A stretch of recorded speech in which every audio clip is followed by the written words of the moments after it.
기도드리고 말씀 전하겠습니다. 하나님 아버지 감사합니다. 이 시간에도 주의 말씀을 경청할 때에 우리의 심령은 강하고 담대해지게 하시고 하나님의 말씀으로 거룩함을 입는 복된 시간 되게 해 주시옵소서. 예수님 이름으로 기도하옵나이다.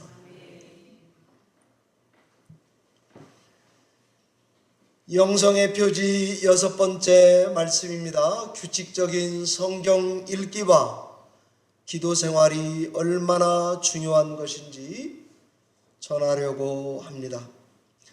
최근에 기독교 여론조사 및 리서치 기관인 캘리포니아에 본사를 둔 바나 그룹이라고 있습니다.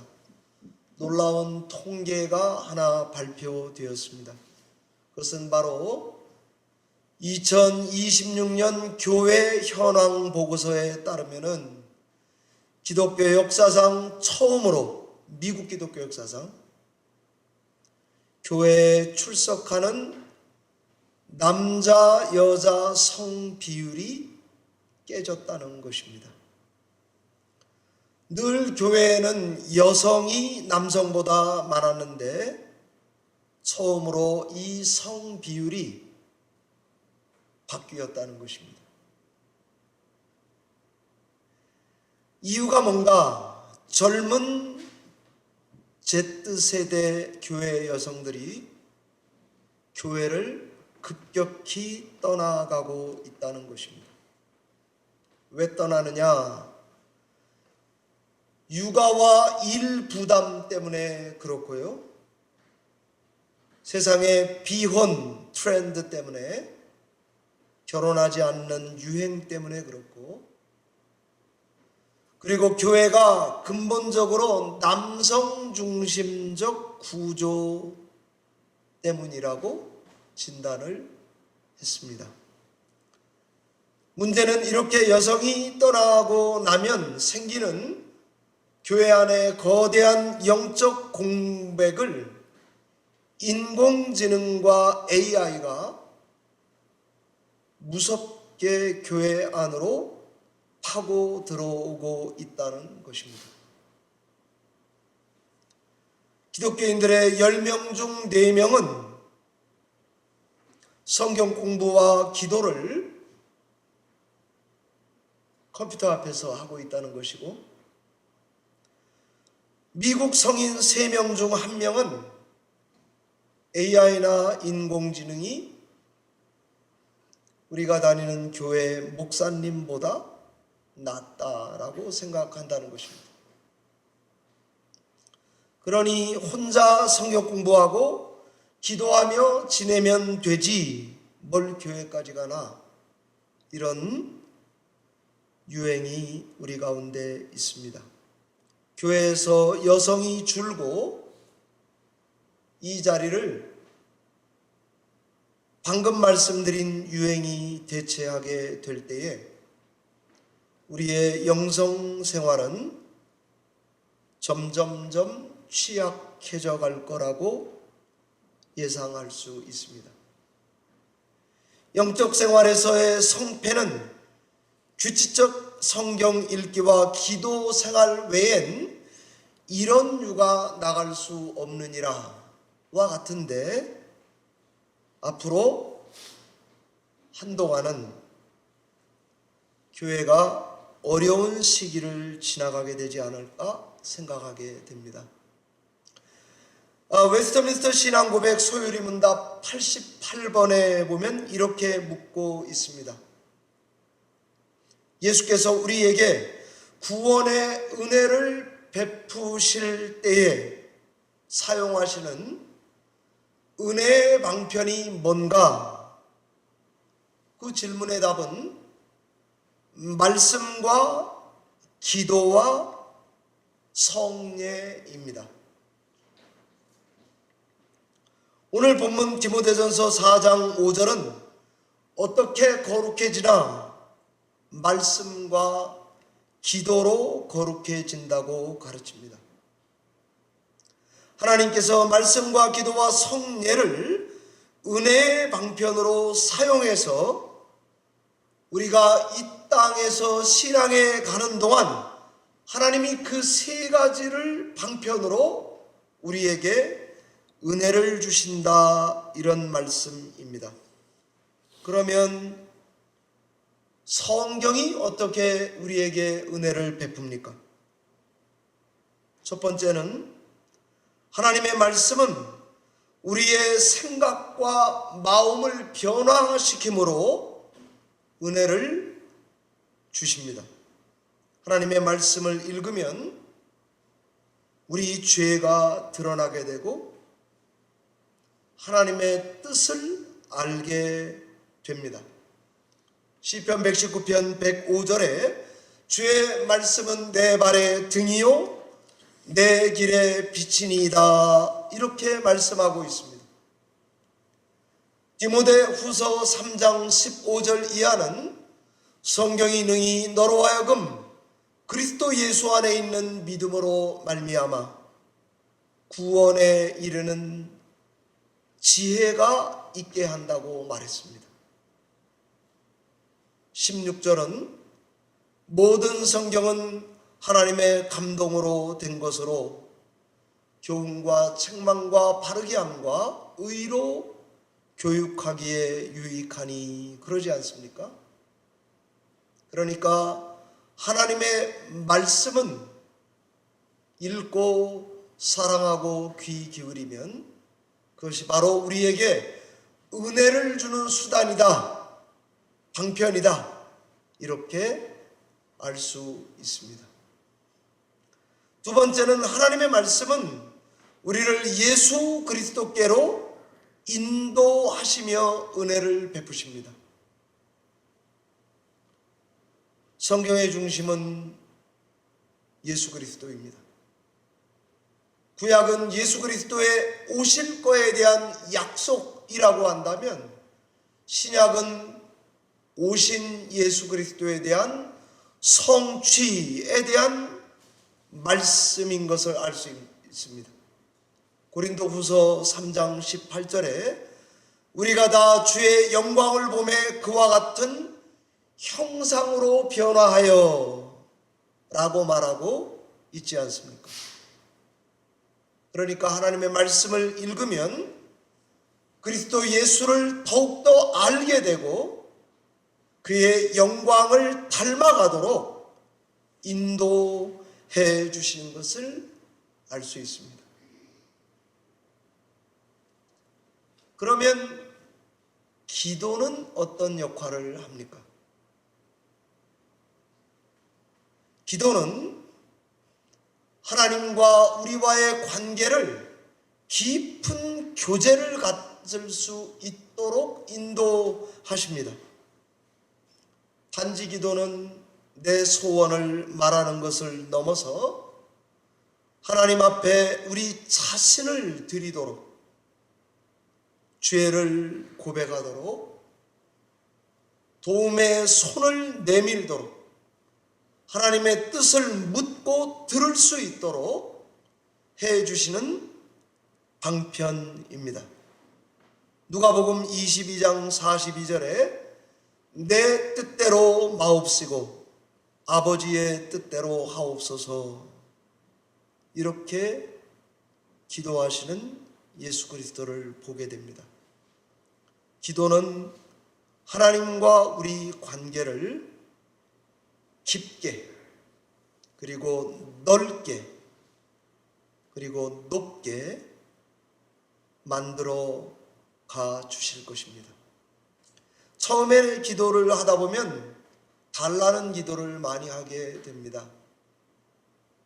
그리고 지금도 그렇게 기도하는 제 자신을 봅니다. 나쁜 건 아닙니다. 그런데 우리가 더욱더 성장하게 되면 우리는 하나님의 기쁨을 구하게 됩니다.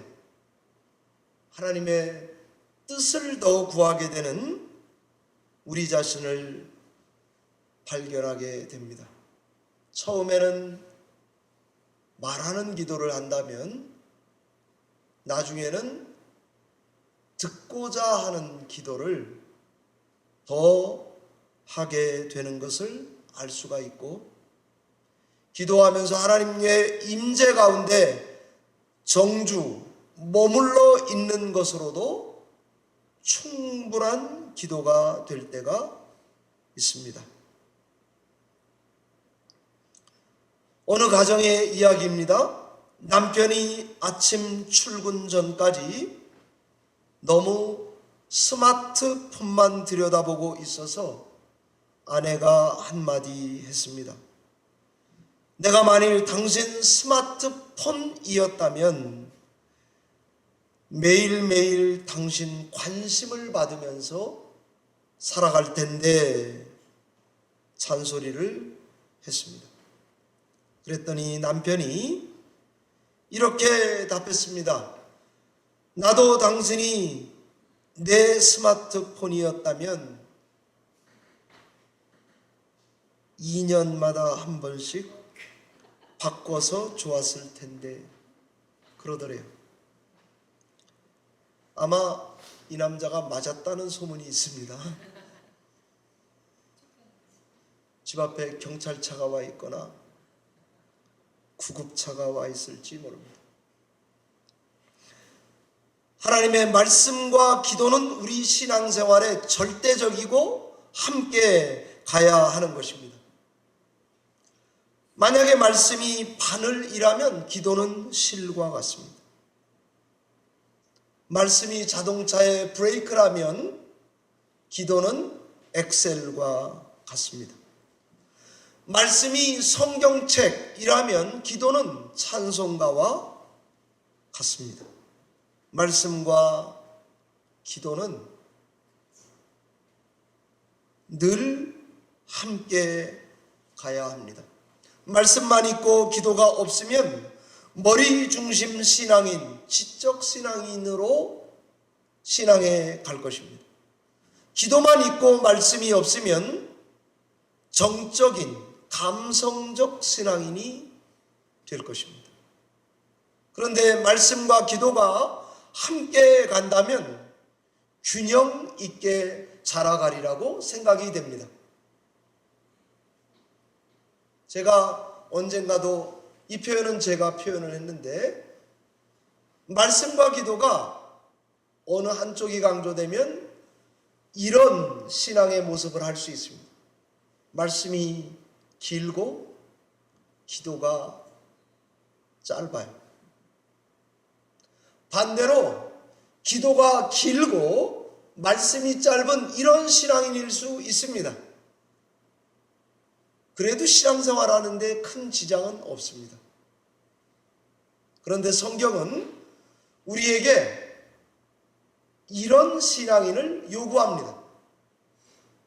적어도 똑같을 수는 없지만 균형을 잘 잡아서 성경의 말씀을 뜨겁게 사모함으로 읽고 기도를 하나님께 사로잡혀 하는 것입니다.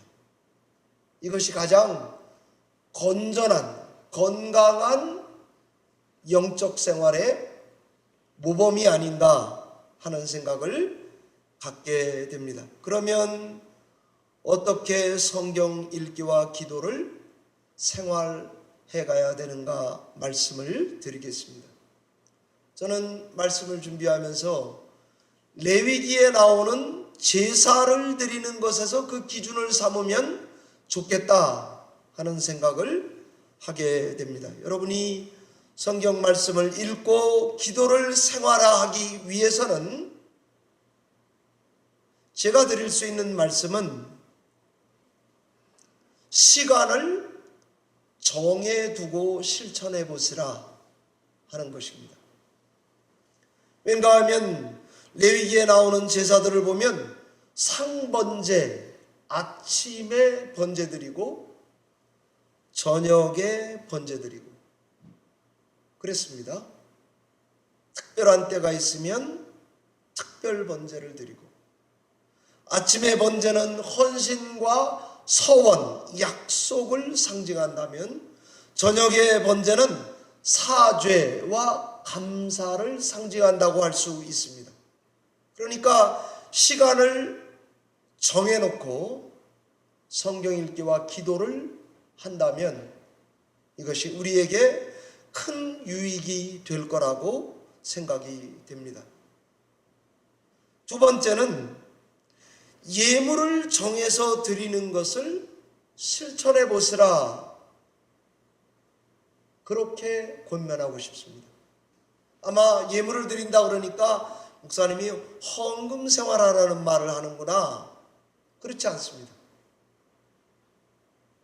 우리가 하나님께 뭘 결단했다, 감사했다, 그런데 그것을 하나님께 드림으로 표현하면 그 유익은 드리는 사람에게 주어질 것입니다.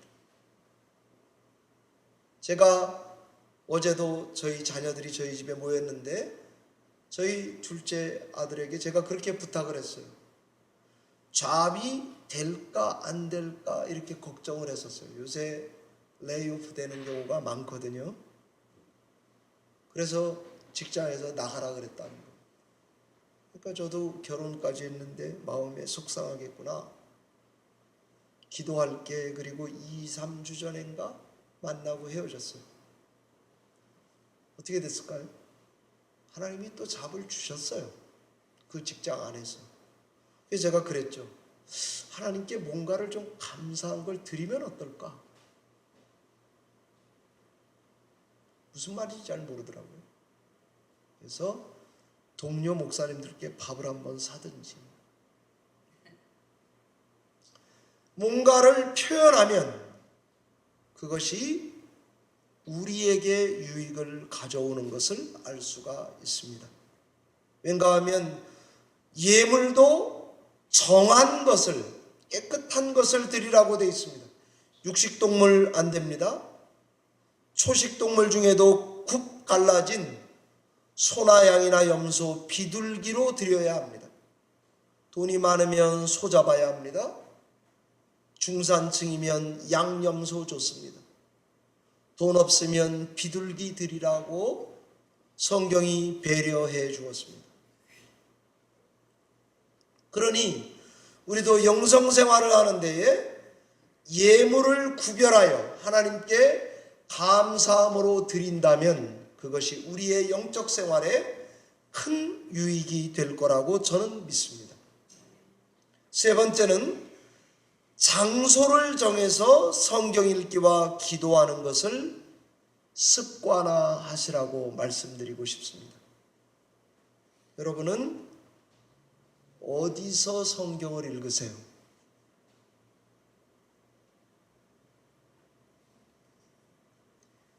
계단 밑에 후미진 곳에서 읽으세요? 식탁에서 읽으세요? 다락방에 가서 읽으세요? 아니면 어디라도 조그만한 상을 펴놓고 나만의 장소에 가서 읽으세요? 기도는 어떻게 하세요? 침대 위에서 하세요? 카우치 위에서 하세요? 컴퓨터에 말씀 잘 전하는 유명한 목사님 것 듣고 했다고 치세요. 성경은 장소를 정해서 번제물은 반드시 거룩한 곳으로 가지고 와서 그게 바로 회막문 앞에서 잡으라고 되어 있습니다. 아브라함도 이삭을 드리러 갈 때에 3일 길을 떠났다고 되어 있습니다. 산으로 와서 정해진 장소까지 고생해서 와서 드리라고 되어 있습니다. 저는 기적 중에 하나가 아브라함이 3일 동안 가는 동안에 마음이 안 바뀐 게 기적이라고 생각합니다. 그게 위대한 것입니다. 찾아가서 정해둔 곳에서 말씀을 읽고 기도하는 것입니다. 예배를 자기 자리에서 드리는 게 아니고 하나님이 기뻐하는 곳으로 가서 드리는 거죠. 대체로 침대나 카우치는 아닐 것입니다. 그냥 불편한 교회 장의자 일 거라고 생각이 됩니다. 정한 시간, 정한 예물, 정한 장소를 픽스해두고 정해두고 그리고 말씀과 기도를 정기적으로 지켜 행할 때에 하나님께서 그 성도에게 사모하는 그 성도에게 은혜를 줄 거라고 저는 믿습니다. 구약의 성도들은 눈물 골짜기, 악올 골짜기를 통과해서 예배를 드리러 왔습니다. 바벨론의 성도들은 예루살렘을 생각하며 그쪽 방향으로 창문을 열고 엎드렸습니다. 신약의 성도들은 하루 3번 기도한 것으로 전통을 찾아볼 수 있습니다. 수도원의 수사들은 하루 5번 종을 치고 기도한 것으로 돼 있습니다. 초대교회 한국 성도들은 아기를 포대기에 메고 1시간을 예배당에 가서 새벽 예배 드리고 돌아왔다는 전설 따라 삼천리를 저희 장모님께 제가 들었습니다. 조옥기 사모도 그렇게 잘한 거예요. 은혜는 뭘 주는지를 몰라요. 포대기에 업힌 애가 받을 줄 누가 알았어요.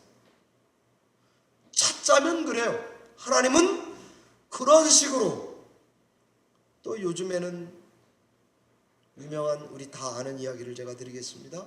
누구 말 맞다나 남편이 하도 예수를 안 믿고 뺀질뺀질하니까 이 아내가 남편의 신발을 예배당 앞에 갖고 와서 놓고는 하나님 이 주인을 교회로 데려와 달라고 기도했다는 거 아닙니까? 여러분 오늘 예배 이후부터 여러분 신발이 없어지면 우리 아내가 교회로 가져갔나 보다. 시대는 바뀌어도 하나님께 드리는 각자의 모양은 정한 시간, 정한 예물, 정한 장소, 구별된 것을 하나님께 드리고자 하는 그 열심이 전통을 만들고 규칙을 만들어 낸다고 믿습니다. 오늘날에 우리는 어떻게 하나님께 드립니까? 어떻게 성경을 읽고 어떻게 기도 생활을 합니까? 그것을 따져 묻고 싶습니다. 어떻게 성도가 말씀과 기도로 거룩하여지는가를 예를 들어 말씀을 드려보겠습니다. 살아가다 보면 누군가를 주는 것 없이 미워하게 되는 일이 생깁니다. 여러분의 얼굴을 들여다보면 꼭 그런 사람이 한두 놈은 있을 것입니다. 그런 일이 생겨요. 그러면 우리는 성경이 뭐라고 말하는지 그 고민을 안고 성경을 읽어야 합니다. 나는 이 문제가 너무 답답한데 내 마음속에 너무 오래 원한처럼 남아있는데 하나님은 뭐라 그러시지? 성경 속으로 들어가서 읽는 것입니다. 그러면 말씀은 서로 사랑하라, 내 이웃을 몸처럼 사랑해라, 원수까지 사랑해라, 자꾸 지나치는데 그 말이 반복해서 들어와요. 그런 말씀이 꼭 있습니다. 나를 괴롭히는 말씀, 안 들으려고 해도 들려오는 말씀이 있습니다. 그러면 그 말씀을 가지고 이제는 기도하게 됩니다. 하나님, 잘 안 돼요. 해봤는데 안 돼요. 아무리 생각해도 그 사람은 구제불능입니다. 이렇게 생각하게 돼요. 그리고 로마서 12장 20절에 가면 원수를 사랑하라는 말에 숯불을 그 머리 위에 쌓아두는 거니까 하라는 거예요. 저는 이 말씀을 읽고 한동안에 선행을 열심히 했습니다. 그런가 하면 기도 응답이 안 되는 사람 머리 위에 자꾸 하나님께 기도를 하면서 숯불을 쌓아두면 나중에 툭 치면 어느 날 머리통 위에 떨어질 거 아니겠습니까? 그런 거. 기도 어느 집에 가든지 평화를 빌래요. 그러면 그 빈 평안이 나에게 돌아온다 그러니까 어느 집만 가면은 그냥 무조건 평강을 빌고 기도하는 것입니다. 성경이 하라는 대로 하는 것입니다. 그러면 성령 하나님께서 말씀과 기도를 통해서 우리 눈과 귀와 가슴을 열어 주실 것입니다. 마음과 뜻과 생각을 고쳐갈 것입니다. 그러면 하나님의 뜻을 맛보게 될 거라고 믿습니다. 성경은 하나님이 흙으로 사람을 만드셨다고 말씀했습니다. 하나님이 흙으로 사람을 지으사 생기를 불어넣었습니다. 숨을 불어넣었습니다. 호흡을 불어넣었습니다. 그러니까 생명이 됐다고 되어 있습니다. living being입니다. 이상하죠?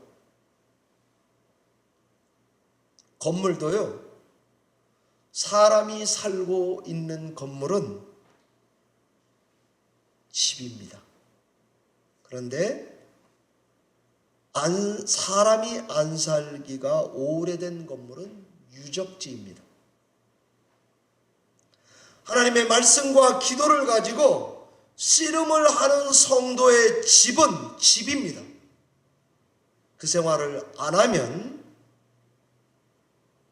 유적지같이 살아갈 것입니다. 무슨 말입니까? 하나님의 말씀과 하나님의 영이 우리 속에 들어오면 흙도 살아 생명 리빙 비잉이 됩니다. 마른 뼈도 살아납니다. 사막에 꽃이 피어날 수 있다고 합니다. 규칙적으로 하나님의 말씀을 공급하고 기도로 살아 움직이는 성도의 신앙생활이 된다면 하나님께서 거주하시는 집이 될 거라고 믿습니다. 말씀을 맺겠습니다. 알리 레자 바바자니라는 이란 소년의 인스타그램 이야기입니다. 그는 앞을 보지 못하게 되었습니다. 그의 축구 우상은 크리스티아노 호날두입니다. 그의 아버지는 그런 자기 아들을 위해서 축구장을 종이에다가 그려 놓았습니다. 그리고는 만져도 알 수 있도록 점을 찍어 놓았습니다. TV에서 포르투갈과 우즈베키스탄 경기가 진행되는 동안에 아버지는 아들의 손을 잡고 종이 위에 경기장 위로 이끌면서 설명하고 중계해 주었습니다. 골이 들어갈 때는 아버지도 아들도 크리아스 호날두가 집어넣었다고 소리를 지르며 기뻐하게 되었습니다. 이 이란 소년은 피아노를 연주해 왔다고 합니다. 그는 자기 인스타그램 계정에 이렇게 적었습니다. 어쩌면 내 눈은 아버지 당신의 세상을 볼 수는 없지만 나는 손가락으로 신을 느꼈습니다. 바로 그날 밤 그는 손가락으로 월드컵을 느낀 것입니다. 이 일은 아들을 사랑하기 때문에 어떻게 해서든지 아이에게 기쁨을 주려고 고안해 낸 아버지 덕분이 아니겠습니까? 말씀과 기도와 성례는 하나님이 우리에게 당신의 사랑과 은혜를 감지하라고, 그리고 그것을 기뻐하라고 주신 은혜의 방편들입니다. 얼마 전에 저는 우리 교회를 위해서 이런 기도를 하다가 응답을 저 나름대로 저는 받았습니다. 하나님, 우리 교회가 자꾸 약해져 가고 있습니다. 어른들은 나이가 들어가고 젊은 사람들은 교회를 떠나려고 하고 있습니다. 나는 교회를 어떻게 섬겨야 하겠습니까? 저 생각만 한 거예요. 그랬더니 민수야, 육신은 후패해져 가도 성도들이 부활의 소망으로 가슴에 불을 붙여 죽어라, 이렇게 말씀하시는 것 같았습니다. 하나님, 그 일을 하도록 하겠습니다. 이렇게 기도하고 기도를 마치는 새벽이 있었습니다. 저는 하나님께서 오늘날에도 우리 뉴저지 열린문교회 성도님들이 말씀을 규칙적으로 읽고 기도를 정규적으로 실천하면서 정한 시간, 정한 예물, 정한 장소를 성별해서 하나님의 부활의 소망을 붙들고 간구한다면 하나님께서 반드시 그 성도의 마음의 제단 위에 불이 꺼지지 않도록 인도해 주시리라고 믿습니다. 이 믿음을 따라서 여러분의 마음의 불에 불이 꺼지지 않는 성전이 되시기를 주의 이름으로 축원합니다. 기도하겠습니다.